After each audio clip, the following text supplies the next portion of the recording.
बच्चों, आज हम क्लास 11वीं केमिस्ट्री के अध्याय 2 परमाणु संरचना एटॉमिक स्ट्रक्चर में पाउली का अपवर्जन नियम पाउली एक्सकर्शन प्रिंसिपल के बारे में अध्ययन करेंगे। देखिए, पाउली का अपवर्जन नियम में कहा गया है कि इस नियम के अनुसार एक ही परमाणु में किन्हीं दो इलेक्ट्रॉनों के लिए चारों क्वांटम संख्याओं का मान समान नहीं हो सकता है। इनके कहने का मतलब ये है कि अगर कोई परमाणु हो, उस परमाणु में हम कोई दो इलेक्ट्रॉन लें, तो अगर दोनों इलेक्ट्रॉनों की चारों क्वांटम संख्याएं निकालें तो चारों क्वांटम संख्याएं उनके समान नहीं हो सकते हैं। कहा गया है अर्थात यदि दो इलेक्ट्रॉनों के लिए, यानी कि जो दो इलेक्ट्रॉन उसमें से लेंगे, अगर उनके n l m के मान समान हो तो यश के मान निश्चित भिन्न होंगे।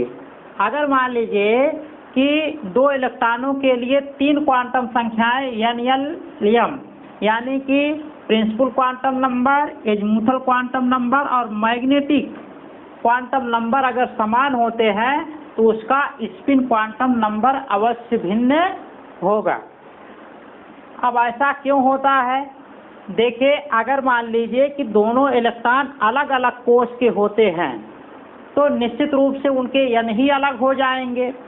अगर मान लीजिए कि अलग अलग उपकोष के होते हैं तो उनके l ही अलग हो जाएंगे, क्योंकि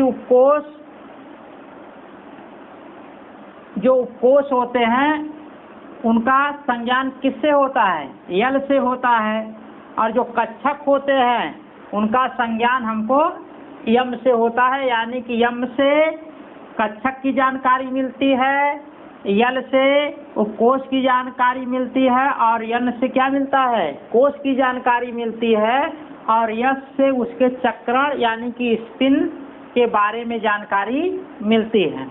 तो अब देखिए, हमने कहा है कि अगर कोष अलग अलग हैं तो n अलग हो जाएगा, उपकोष अलग अलग हैं तो l ही अलग हो जाएगा, अगर कक्षक अलग अलग हैं तो m ही अलग हो जाएगा उनका।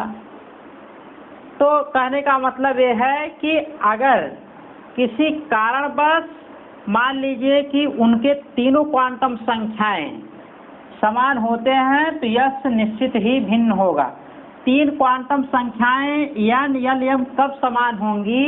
कि जब दोनों इलेक्ट्रॉन के कोष एक ही हो और उपकोष एक ही हो और कक्षक एक ही हो। अब देखिए, दोनों इलेक्ट्रॉन अगर मान लीजिए कोष है, मान लीजिए इनका जो पहला कोष है, अगर दोनों इलेक्ट्रॉन मान लीजिए इसी में है, ये पहला इलेक्ट्रॉन है और ये क्या है? दूसरा इलेक्ट्रॉन। तो इसका मतलब दोनों के लिए n जो निकालेंगे वो कितना हो जाएगा? 1 हो जाएगा, क्योंकि पहला कोष है इसलिए n बराबर 1 हो गया।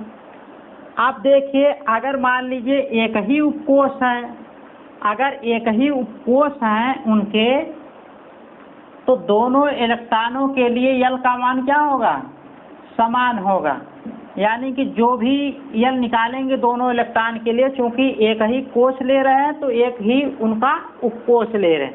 जैसे मान लीजिए दोनों इलेक्ट्रॉन यस उपकोष में हैं, तो अगर यस उपकोष में है तो इस इलेक्ट्रॉन के लिए जो यस होगा, अगर यस उपकोष में है तो दोनों इलेक्ट्रॉन के लिए जो यल होगा क्या होगा? 0 होगा। इनके लिए भी यल 0 होगा और इनके लिए भी यल 0 होगा अगर यस उपकोष में है, यानी कि दोनों यस उपकोष में हैं। अब इसके बाद चुंबकीय क्वांटम संख्या क्या बताता है? कक्षक बताता है। अगर एक ही कक्षक है इनका, तो देखिए एक ही कक्षक हैं अगर इनके, तो इनके लिए जो यम का मान होगा, यम बराबर 0 और यम बराबर इसके लिए भी 0 होगा। लेकिन जब हमारा कक्षक यस ही है, जब कक्षक यानी कि यस ही है, तो इसमें दोनों जो इलेक्ट्रॉन होंगे तो उनके चक्कर की दिशा क्या होगी, अलग अलग होगी। तो इसलिए एक के लिए यानी कि इस इलेक्ट्रॉन के लिए यस बराबर क्या हो जाएगा, +1/2, और इसके लिए हो जाएगा यस बराबर -1/2। तो कहने का मतलब ये है कि उस कंडीशन में, उस स्थिति में इनके n l m समान होंगे जब दोनों इलेक्ट्रॉनों के लिए कोश समान हो, उपकोश समान हो और कक्षक समान हो। तो इनके n l m समान होंगे, लेकिन उनके स्पिन की दिशा अलग अलग होने की वजह से स्पिन चक्रण क्वांटम संख्या क्या होगी, यानी कि स्पिन क्वांटम नंबर या चक्रण क्वांटम संख्या क्या होगा, भिन्न भिन्न होगा। क्योंकि जब एक ही कक्षक में दोनों इलेक्ट्रॉन होंगे, एक का जो चक्रण की दिशा होती है एंटी क्लॉकवाइज होती है, एक की क्या होती है, क्लॉकवाइज होती है, इसलिए एक का यस का मान जो होगा +1/2 हो जाएगा और दूसरे के लिए यस बराबर -1/2 हो जाएगा। अब जैसे अगर हम एक उदाहरण लेते हैं, जैसे मान लीजिए हम लिथियम का उदाहरण लेते हैं। ये लिथियम मान लीजिए 3 है, लिथियम 3 है। अगर इसका इलेक्ट्रॉनिक विन्यास करें तो फर्स्ट s2 2s1। तो चलिए हम पहले इलेक्ट्रॉन के लिए चारों क्वांटम संख्या निकालें और दूसरे इलेक्ट्रॉन के लिए चारों क्वांटम संख्या निकालें। तो देखिए हमको क्या मिलता है। तो पहले इलेक्ट्रॉन के लिए, पहले इलेक्ट्रॉन के लिए देखिए, पहले इलेक्ट्रॉन के लिए चूंकि इलेक्ट्रॉन पहला हमारा कहाँ है, यहाँ पर है, यानी कि फर्स्ट s वाले में है। तो अब चूंकि फर्स्ट s वाले में है तो पहले इलेक्ट्रॉन के लिए जो हमारा n का मान होगा, यानी कि प्रिंसिपल क्वांटम नंबर का मान होगा, वो कितना हो जाएगा, यहाँ से 1 हो जाएगा।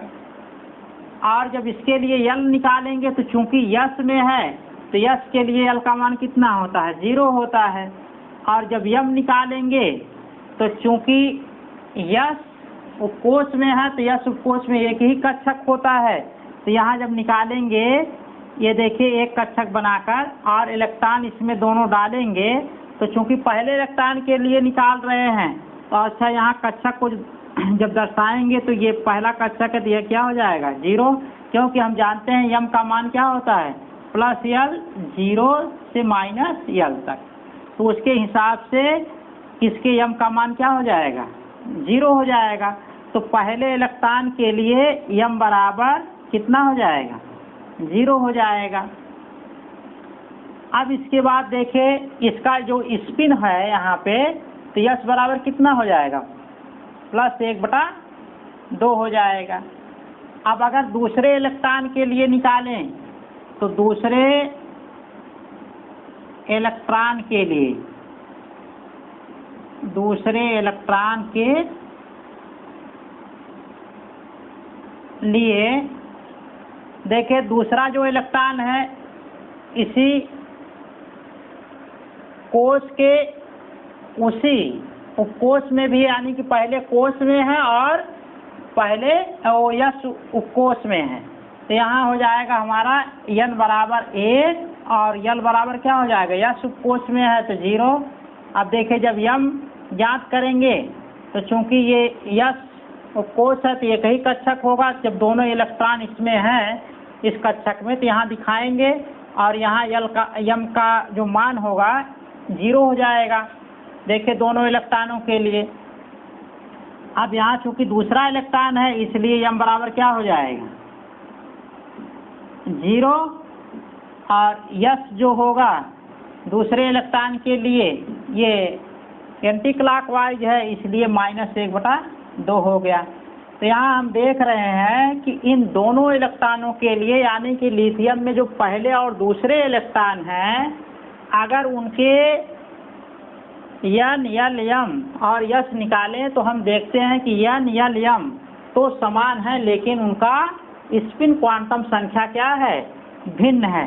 तो कहने का मतलब कि पूरे परमाणु में जो भी हम परमाणु लेंगे, अगर उस परमाणु में कोई भी 2 इलेक्ट्रॉन निकालेंगे कोई भी दो इलेक्ट्रॉन लेकर उनके क्वांटम संख्याओं को निकालें तो चारों क्वांटम संख्याएं उनके समान नहीं हो सकते हैं।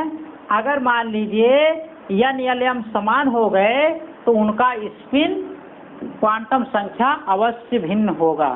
ठीक है, अगले वीडियो में हम अगले लेक्चर के साथ उपस्थित होंगे।